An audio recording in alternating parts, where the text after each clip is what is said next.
Assalamualaikum warahmatullahi wabarakatuh.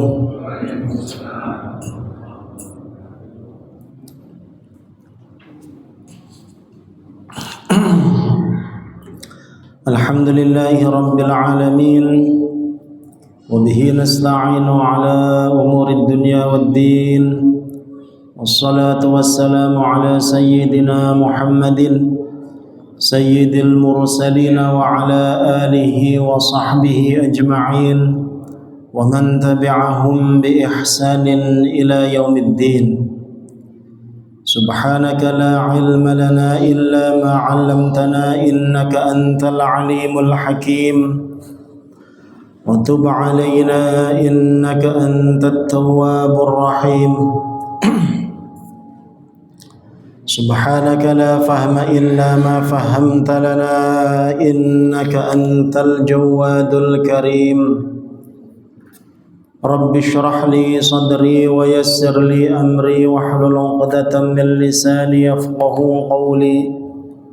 Ya Fattah ya Alim, iftah lana futuhal 'arifin bi rahmatika ya arhamar rahimin. وقال النبي صلى الله عليه وسلم الراحمون يرحمهم الرحمن ارحموا من في الأرض يرحمكم من في السماء. أخرجه الإمام الترمذي في جامعه وقال حديث حسن صحيح.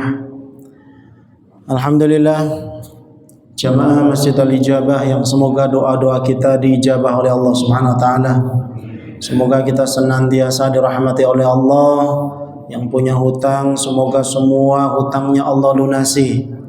Yang punya anak cucu semoga semua anak cucunya menjadi anak cucu yang saleh salehah, berbakti kepada kedua orang tuanya, mengharumkan nama keluarganya, bangsa, agama dan negaranya. Semoga Allah limpahkan rezeki yang melimpah berkah halalan thayyibah kepada kita semuanya. Rezeki iman Islam, ihsan, rezeki zahir, rezeki batin, harta kekayaan, kehidupan yang bahagia, selamat, sukses, sejahtera, wafat husnul khotimah, dan kita semua di surga. Amin ya rabbal alamin. Jadi kalau doa itu jangan nanggung-nanggung. Karena Allah itu tidak berkurang sedikit pun kekayaannya seandainya mengkabulkan semua doa hambanya dari anak Adam sampai hari kiamat. Tidak berkurang sedikit pun kekayaan Allah. Semua permintaannya dikabulkan, nggak ada yang berkurang sedikit pun, kecuali seperti benang yang dicelupkan ke samudra, ditarik kembali setetes air itulah hanya sedikit. Ya, bagi Allah hanya sedikit yang Allah kasih kepada permintaan seluruh makhluknya. Kekayaan Allah masih lebih luas lagi. Jemaah rahmati Allah, di pertemuan kita kali ini saya menggantikan Ustadz Miftah seperti biasa. Saya ini posisinya ban serep. Ya. Saya tugasnya hanya mengganti saja, menggantikan yang berhalangan. Al-Ustadz Miftahul Surur yang biasanya memiliki jadwal malam Senin, beliau sedang ada rapat dengan Pak Kiai dengan Dewan Wakaf di Bogor dari kemarin, sudah 2 hari beliau bergalangan dan saya diminta oleh DKM untuk menggantikan. Jemaah rahmati Allah, kita sudah di bulan Rabiul Awal, bulan Maulid Nabi Muhammad sallallahu alaihi wasallam. Meskipun memang ada sebagian pendapat yang mengatakan Nabi lahir di bulan Ramadan, ada juga pendapat yang mengatakan Nabi lahir bulan Rajab. Tapi pendapat yang sangat lemah, karena hampir seluruh ulama ahli sirah, seluruh ulama ahli tarikh, seluruh ulama ahli sejarah mengatakan bahwa Rasul sallallahu alaihi wasallam itu lahir di bulan Rabiul Awal. Hampir sepakat. Jadi nggak usah diperdebatkan lagi. Hampir sepakat. Rabiul Awal ini adalah bulan yang keberapa itu? Bulan Muharram, Safar, Rabiul Awal, bulan ketiga. Urutannya bulan ketiga. Jadi dalam kalender Hijriah bulan yang pertama itu bulan Muharram, kemudian yang kedua bulan Safar kemarin, dan kita sekarang sudah berada di bulan Rabiul Awal, bulan lahirnya Nabi besar Muhammad sallallahu alaihi wasallam. Ada pendapat yang mengatakan Rasul lahir tanggal 2 Hijriah. Ada pendapat yang mengatakan Rasul lahir tanggal 6, tanggal 9, tanggal 12. Jadi di bulan Rabiul Awal sendiri ada perbedaan pendapat Rasulullah lahirnya di tanggal berapa. Mayoritas ulama ahli sirah, ahli sejarah dari masa ke masa seperti Al-Imam Ibnu Katsir, seperti Imam Ibnu Hisham, ya, Imam Ibnul Athir, dan termasuk juga kitab-kitab sirah yang umumnya dipelajari di pesantren-pesantren seperti kitab Nurul Yakin atau khulasahnya yang ringkas, Khulasah Nurul Yakin, itu rata-rata tanggal 12. Ada sebagian pendapat yang mengatakan tanggal 9. Ada di antaranya sebagaimana tertulis dalam kitab Ar-Rahiqul Makhtum, kitab sirah modern yang ditulis oleh Syekh Al-Mubarakfuri, Shafir Rahman Al-Mubarakfuri, kitab yang menjadi pemenang lomba penulisan sirah terbaik di masa itu.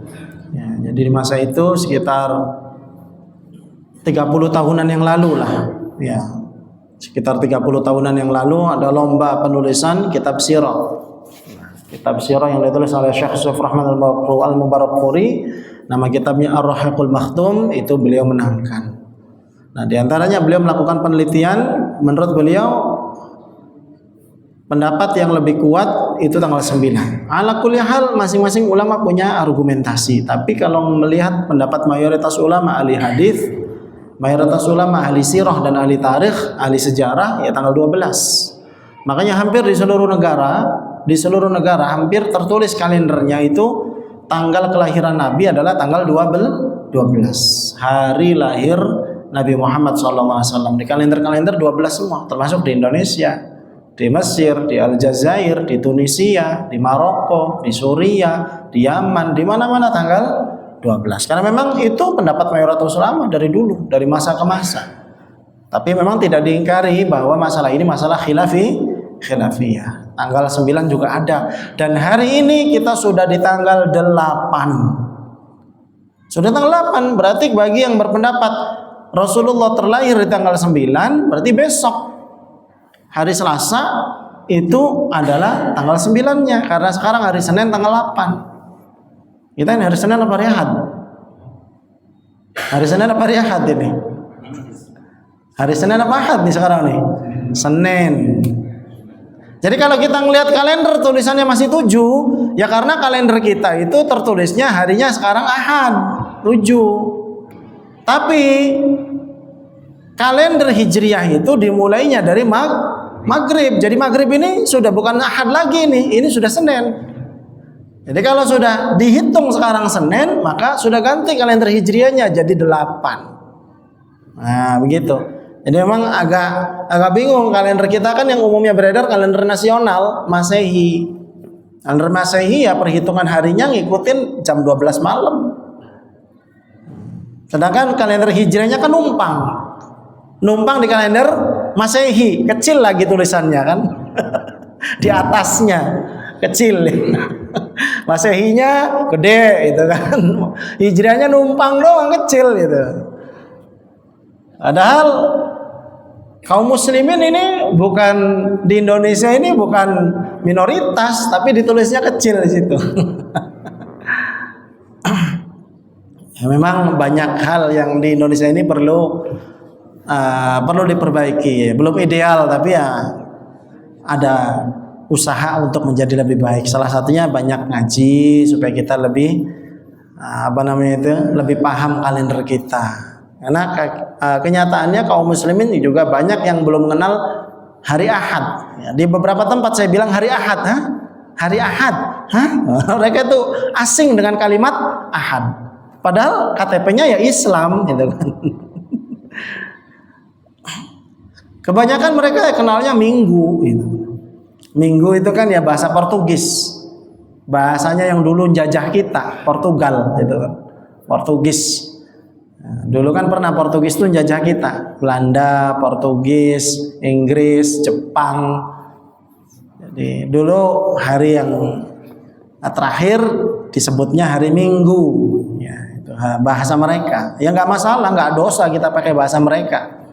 Karena ini bukan berkaitan dengan akidah juga, bukan. Tapi lebih baiknya kalau kita menggunakan bahasa milik kita sendiri gitu kan. Kita punya bahasa sendiri hari Ahad. Nah, bahasa kita ini dibiasain.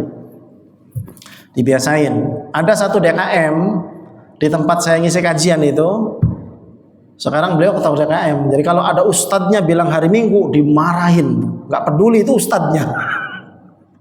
Mungkin bagi ustadz yang nggak paham karakter beliau kaget. Memang DKM-nya keras. Ya, dulunya beliau preman dulunya, tapi mantan preman sudah bertobat, punya banyak harta, disedekahkan banyak untuk agama gitu. Tapi beliau itu keras banget megang agamanya itu. Dia tahunya bahwa hari Ahad itu hari Islam. Jadi kalau ada ustadznya bilang hari Minggu dimarah-marahin.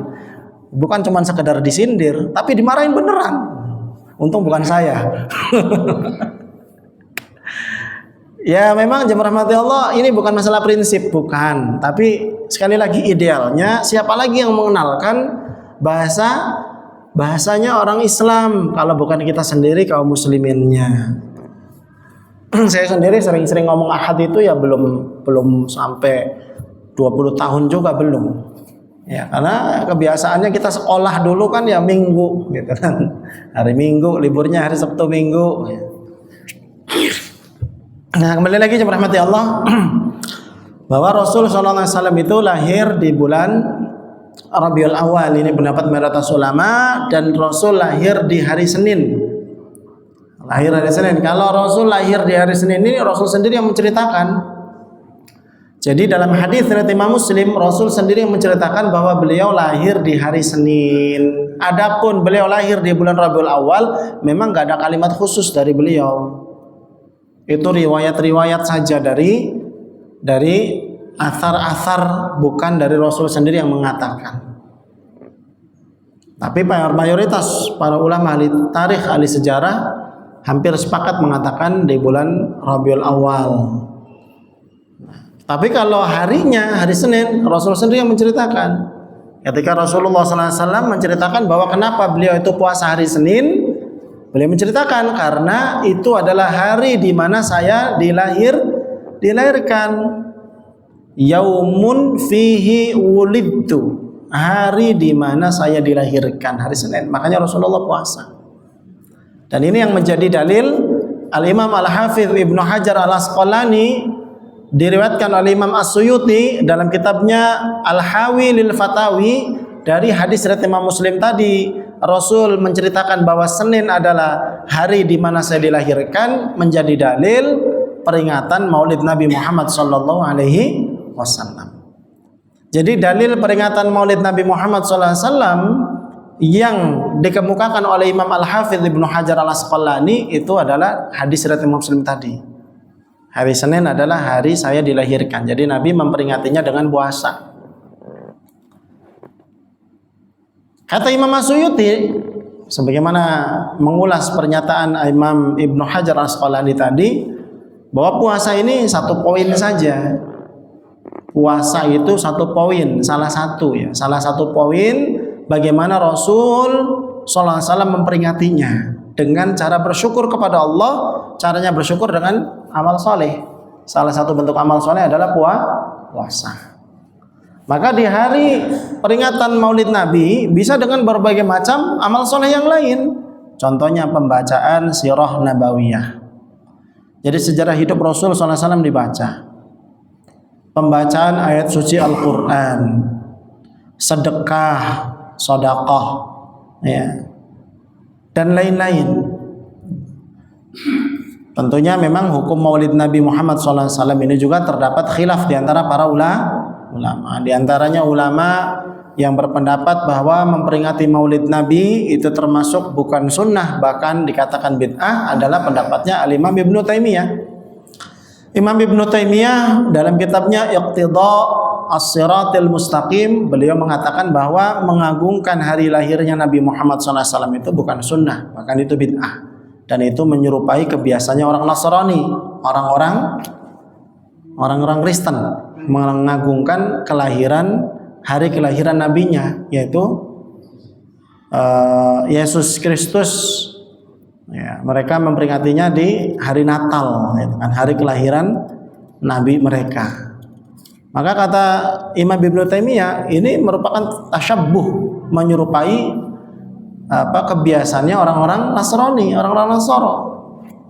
Tapi jamaah rahmati Allah, memang itu masalah khilafiyah. Mayoritas ulama dari masa ke masa, dari para ulama ahli hadis, para ulama ahli fikih, para ulama ahli sirah, banyak yang berpendapat sunnahnya atau dianjurkannya memperingati Maulid Nabi Muhammad SAW. Bagi yang tidak memperingati, ya silahkan. Bagi yang memperingati, ya silahkan. Masing-masing punya pegangan, masing-masing punya pandangan. Diskusi-diskusi ilmiah silahkan. Yang nggak boleh itu debat kusir, yang nggak ada manfaatnya. Karena Rasulullah SAW menjamin satu rumah mewah di surga bagi orang yang meninggalkan al-mira', debat kusir. Karena debat kusir itu justru bisa memutus ukhuwah, persaudaraan sesama kaum muslimin. Tapi kalau debat ilmiah yang memang didasarkan pada dalil-dalil, argumentasi, referensi, dan itu kebiasaan para ulama dari masa ke masa, nggak masalah. Ya. Jadi pendapat yang mengatakan Maulid Nabi bid'ah sudah ada dari dulu. Ibnu Taimiyah wafat 728 Hijriah. Berarti sudah berapa tahun? Udah hampir 800 tahunan lah, hampir 700 tahunan. Pendapat yang mengatakan Maulid Nabi sunnah udah lebih dahulu lagi. Ya, sebelum Ibnu Taimiyah ada, sudah ada Maulid Nabi. Jadi jemaah rahmati Allah, masalah khilafiyah. Para ulama-ulama besar, hanya saja banyak di zaman sekarang orang-orang yang tidak dewasa melihat perbedaan pendapat. Tidak dewasa. Kemudian jemaah rahmati Allah, tentang Rasul sallallahu alaihi wasallam. Rasul itu termasuk nabi, salah satu nabi yang diutus dari bangsa Arab. Mayoritas nabi jumlahnya itu kan 124.000. Itu mayoritasnya bukan dari bangsa Arab. Yang dari Arab itu cuman bisa dihitung sedikit. Bahkan dari jumlah nabi yang 25, itu nabi yang Arab itu cuman Nabi Hud, Nabi Saleh, Nabi Muhammad. Terus nabi siapa lagi? Nabi Ibrahim bukan dari Arab. Oh, saya lupa.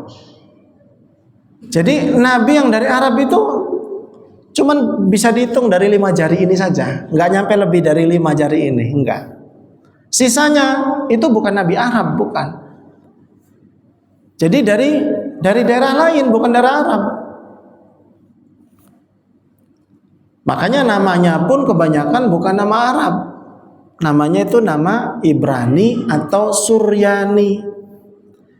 Bahasa Ibrani itu bukan bahasa Arab. Bahasa Suryani itu juga bukan bahasa Arab.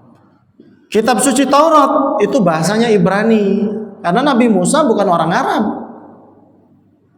Kitab suci Injil itu bukan bahasa Arab.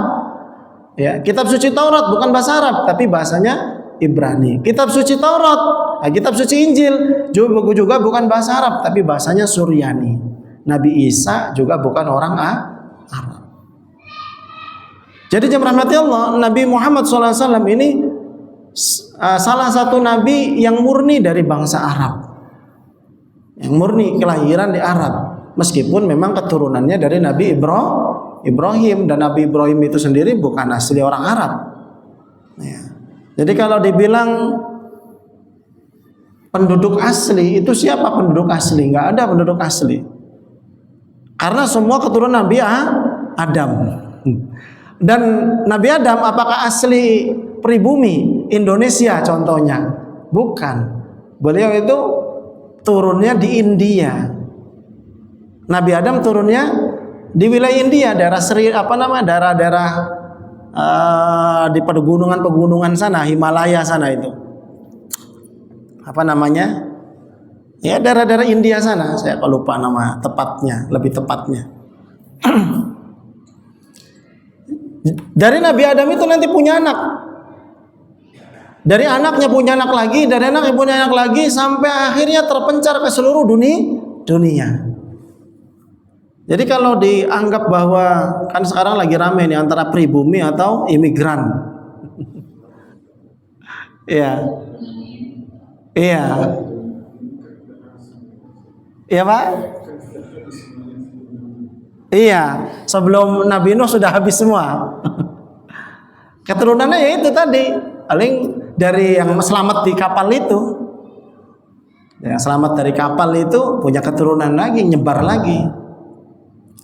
Jadi kalau seandainya ada isu bahwa kamu nih bukan penduduk asli, bukan pribumi, imigran, ya kita semuanya imigran sebenarnya. Kita semua migran, memang ada asli penduduk orang Indonesia dari zaman sebelum Nabi Adam hidup kan nggak ada. Semuanya keturunan Nabi Adam.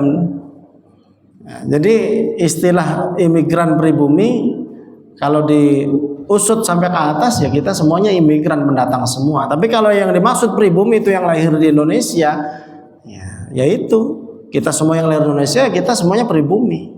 Nggak usah dibeda-bedakan karena dalam Islam tidak dibeda-bedakan antara pribumi atau imigran, yang membedakan adalah takwanya. Makanya ketika kaum muslimin hijrah dari Mekah, mereka disebutnya muhajirin ke Madinah. Madinah sahabatnya disebutnya Ansor yang menolong. Itu Rasul tidak mengajarkan bahwa kamu ini imigran, kamu ini pribumi, terus dibedakan status sosialnya, enggak. Karena yang Rasulullah ajarkan adalah yang membedakan kita di hadapan Allah takwa. Justru karena ajaran Rasul ini, akhirnya sahabat-sahabat Ansor membela mati-matian sahabat yang pendatang dari Mekah, sahabat muhajirin, sampai rela rumahnya dibagi dua, tanahnya dibagi dua, sampai rela. Karena apa? Ikatan iman, ikatan Islam, sama-sama mengucapkan la ilaha illallah Muhammadur Rasulullah. Dan di Madinah itu sendiri, yang suku Aus dan suku Khazraj, suku terbesar di Madinah, dua itu dari masa ke masa selalu perang. Semenjak Islam datang, Mus'ab bin Umair membawa agama Islam, diutus oleh Rasulullah SAW, Mus'ab bin Umair untuk dakwah di Madinah. Akhirnya penduduk Madinah menerima Islam. Itu suku Aus dan suku Khazraj yang tadinya musuh bebuyutan, setelah mengenal Islam hilang permusuhan itu. Makanya nggak ada lagi sentimen-sentimen kesukuan, rasis. Bahwa kamu ini pendatang, kamu ini bukan asli pribumi. Selama masih satu akidah, maka kita semuanya bersaudara. Kita semua bersaudara. Nah, akhir-akhir ini selalu karena isu-isu politik. Mulai dari awalnya itu Arab dengan non-Arab pribumi, kemudian merembet lagi ke lebih spesifik lagi ke Yaman. Yang lagi ramai kan itu masalah mempermasalahkan nasabnya para Habib. Kajian ilmiah sah-sah saja, tapi kalau sudah rasis, itu yang tidak diajarkan oleh Islam. Jadi Rasulullah SAW itu akramu khalqillahi wa afdalu rusulihi, makhluk yang paling mulia, Rasul yang paling afdal. Dan Rasul sendiri pernah mengatakan bahwa saya ini adalah dari keluarga yang paling mulia. Rasul SAW dari keluarga yang paling mulia. Karena Rasulullah terhubung nasabnya sampai ke Nabi Ismail. Nabi Ismail anaknya Nabi Ibrahim. Nah, nasabnya Rasulullah SAW Muhammad bin Abdullah. Abdullah anaknya Abdul Muttalib. Abdul Muttalib anaknya Hashim. Hashim anaknya Abdi Manaf. Abdi Manaf anaknya Qusay. Qusay anaknya Kilab. Kilab anaknya Murrah. Murrah anaknya Ka'ab. Ka'ab anaknya Lu'ay. Lu'ay anaknya Ghalib. Ghalib anaknya Fihr. Fihr anaknya Malik. Malik anaknya Nadhr, Nadhr anaknya Kinanah, Kinanah anaknya Khuzaimah, Khuzaimah anaknya Mudrikah, Mudrikah anaknya Ilyas, Ilyas anaknya Mudhar, Mudhar anaknya Nizar, Nizar anaknya Ma'ad, Ma'ad anaknya Adnan. Dan Adnan ini termasuk masih keturunan dari anaknya Nabi Ismail. Nah, itu jalurnya. Tapi dari Adnan sampai Nabi Ismail ini masih ada lagi nih, ke atasnya masih ada, masih panjang lagi. Dalam kitab Al-Bidayah wa Nihayah, Al-Imam Al-Hafidz Ibnu Katsir menuliskan nasabnya dari Adnan sampai Ismail. Ditulis nasabnya itu lebih detail lagi. Tapi menurut para ulama ahli tarikh, ahli sirah, ahli hadis, bahwa secara riwayat ini tidak kuat. Secara riwayat ini tidak kuat.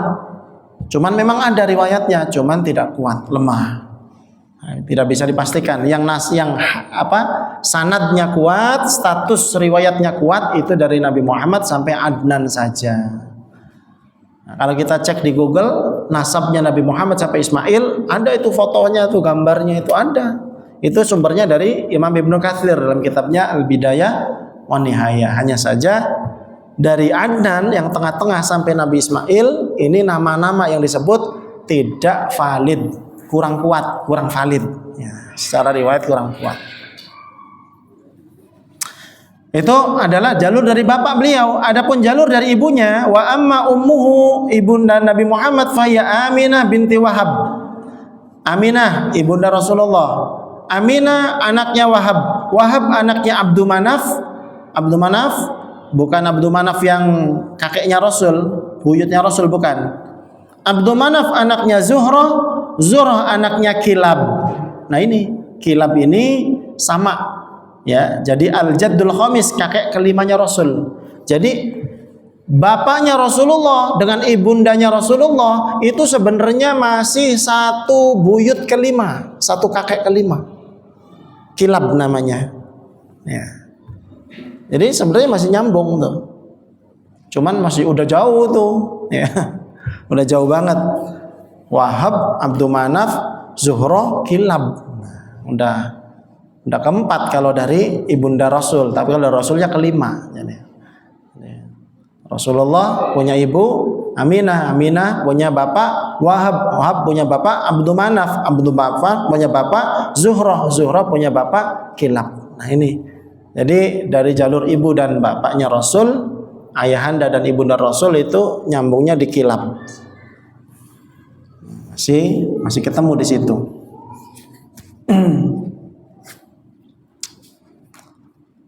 Kilab itu sebenarnya julukan.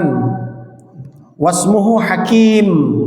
Nama aslinya Hakim. Kilab itu kan bahasanya artinya itu, kilab itu dari kalimat kalbun, anjing.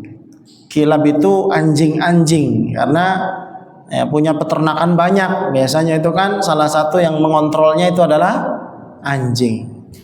Di zaman sebelum Nabi Muhammad ya anjing belum dianggap najis. Itu syariat Nabi Muhammad. Dan di syariat Nabi Muhammad sendiri pun sebenarnya ada khilaf juga para ulama, apakah anjing itu najis atau tidak.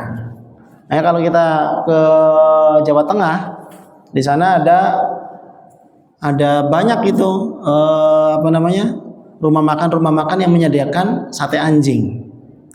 Yang makan bukan cuma orang awam, orang yang ngaji juga banyak yang makan. Karena apa? Di sana ada pengajian namanya MTA.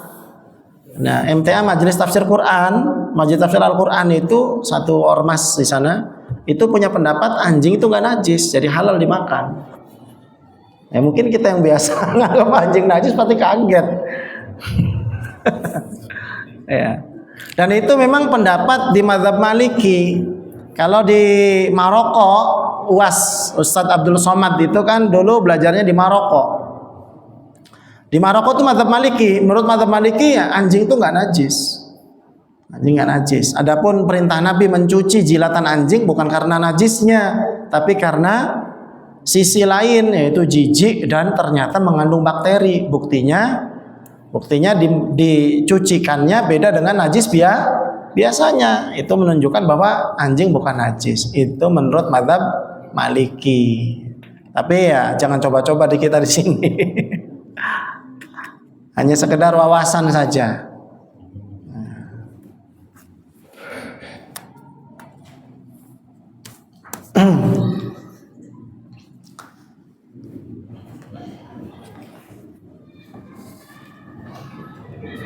Jadi kana katsiru saydi bil kilab fa'urifa biha, bahwa Hakim disebut kilab itu karena sering berburu dengan menggunakan anjing.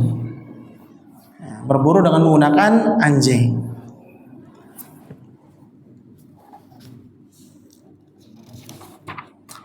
Kemudian Rasul sallallahu alaihi wasallam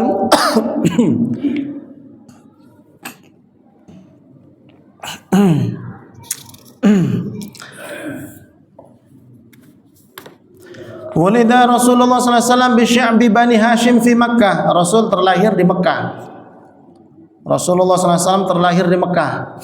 Makanya Rasul sallallahu alaihi wasallam itu sangat mencintai sekali kelahirannya. Dalam satu hadis dengan sanad sahih bahwa Rasul sallallahu alaihi wasallam menyampaikan daerah yang paling saya cintai adalah Mekah. Daerah yang paling saya cintai adalah Mekah. Dan Rasul sebenarnya pengen kembali ke Mekah, tapi beliau memang sudah tinggal di Madinah. Jadi di Madinah dan wafat di Madinah. Karena Mekah itu tempat kelahiran beliau. Dan ini fitrah. Kita itu cinta dengan tempat kelahiran kita. Ya, dan Rasulullah SAW menyampaikan itu sendiri. Meskipun sebenarnya Mekah itu lebih keras karakter orangnya dan lebih panas daerahnya dibanding Madinah. Madinah itu karakter orangnya secara umum lebih lembut daripada Mekah. Daerahnya lebih sedikit sejuk daripada Mekah. Madinah lebih sejuk. Tapi yang namanya fitrah, orang itu kelahirannya di mana ya dia sangat mengidolakan tempat kelahirannya ya.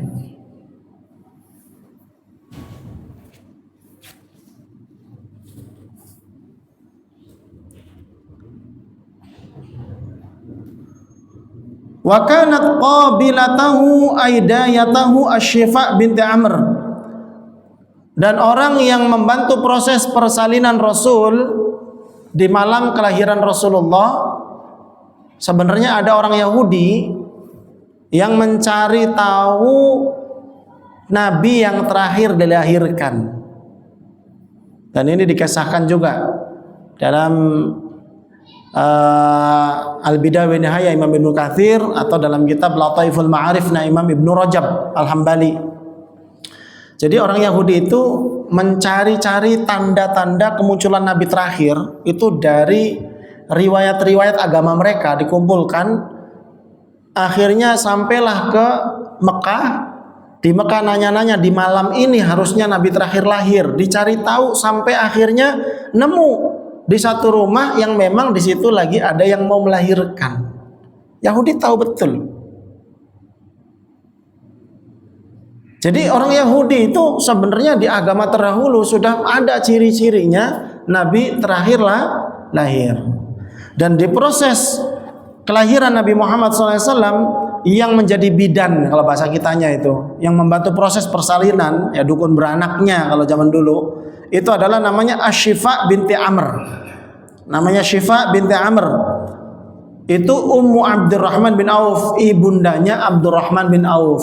Abdurrahman bin Auf itu sahabat Nabi yang paling kaya raya. Sahabat Nabi yang paling kaya raya, Abdurrahman bin Auf. Abdurrahman bin Auf itu ketika pindah dari Mekah ke Madinah, hartanya kan ditinggal semua ketika hijrah. Karena nggak mungkin dibawa, orang harus diem-diem perginya.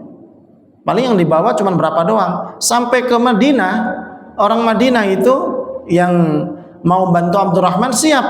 Rumahnya dibagi dua, tanahnya dibagi dua. Bahkan kalau butuh istri, salah sebagian dari istrinya akan diceraikan, ditawarkan untuk nikah dengan Abdurrahman bin Auf. Tapi Abdurrahman nggak mau. Nggak mau dikasih rumah, nggak mau dikasih tanah, nggak mau dikasih harta, nggak. Abdurrahman bin Auf cuma minta tolong tunjukin di mana pasar yang dekat sini. Jadi beliau mandiri, nggak mentang-mentang ditawarin diambil semua gitu. Memang karakter orang kaya begitu. Ya.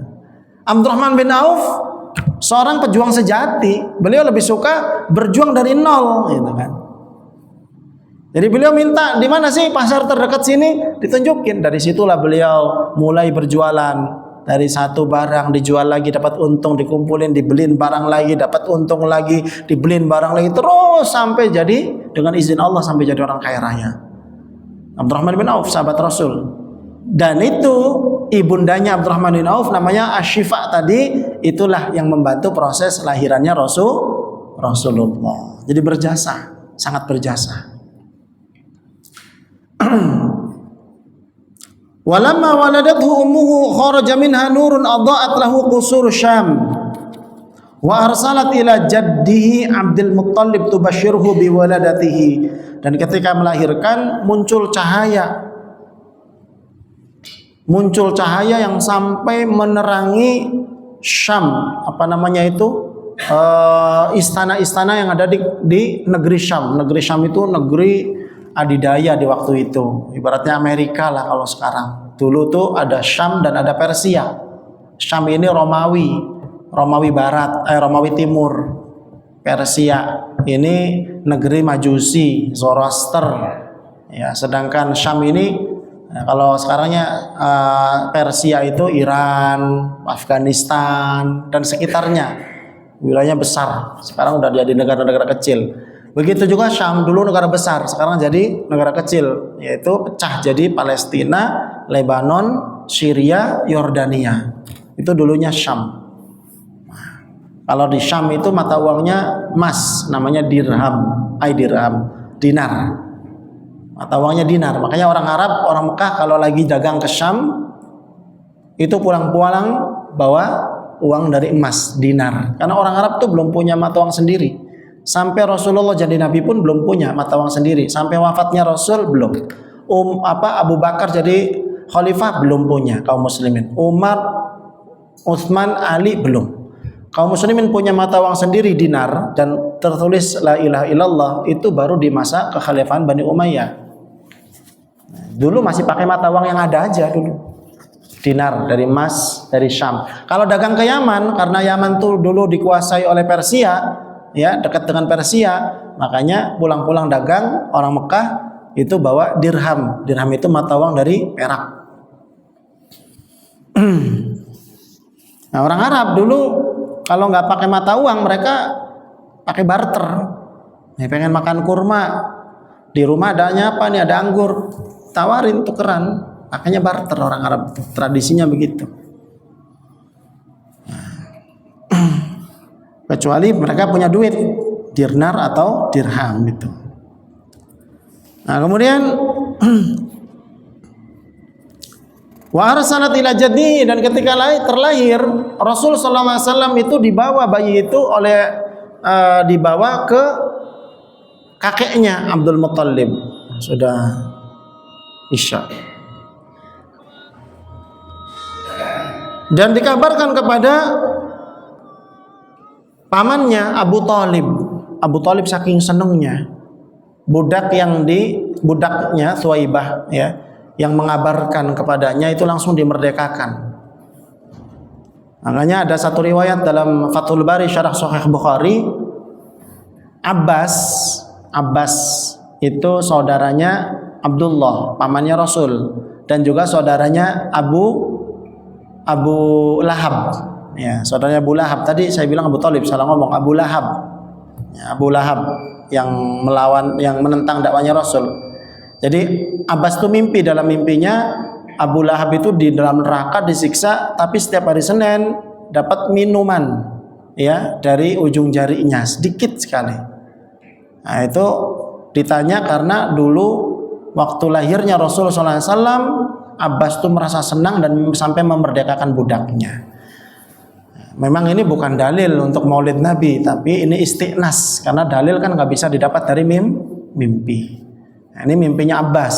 Nah, dan ini dicantumkan oleh Imam Ibnu Hajar Asqalani dalam kitabnya Fathul Bari Syarah Sahih Bukhari. Baik, yang rahmati Allah, sudah Isya, ya, pembahasan kita tentang Rasul sallallahu alaihi wasallam di kelahirannya, baru sedikit ternyata. Mudah-mudahan bermanfaat. Subhanakallahumma bihamdika asyhadu an la ilaha illa anta astaghfiruka wa atubu ilaik. Assalamualaikum warahmatullahi wabarakatuh.